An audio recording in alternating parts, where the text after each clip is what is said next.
എല്ലാ ദിവസവും കൈ പിടിച്ചു നടന്ന വഴികളിൽ അവൾ ഒറ്റയ്ക്കായി. കൺമുന്നിൽ കൂട്ടുകാരികളുടെ ജീവനായുള്ള നിലവിളികൾ ഉയർന്നപ്പോൾ നിസ്സഹായതയോടെ നോക്കി നിൽക്കേണ്ടി വന്ന അജ്ന ഷെറിന് ഇപ്പോഴും മരവിപ്പ് മാറിയിട്ടില്ല. എപ്പോഴും ഒപ്പന്നെ പോലും വരലൊക്കെ LKG മുതൽ ഞാനും ഇർഫാനിയും ഒപ്പായിരുന്നു. പിന്നെ 4ാം ക്ലാസ്സിൽ നിന്ന് റിത വന്നു, 6ാം ക്ലാസ്സിൽ നിന്ന് നിത വന്നു. പിന്നെ ഞങ്ങളൊക്കെ ഒപ്പായി.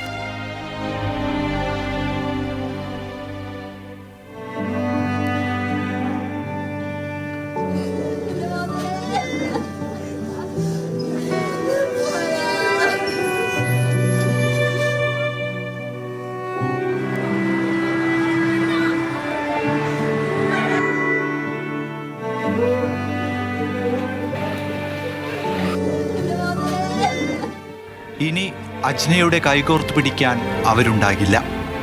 ആ വൈകുന്നേരം അവൾ ഒരിക്കലും ഓർത്തെടുക്കാൻ ആഗ്രഹിക്കുന്നുമില്ല.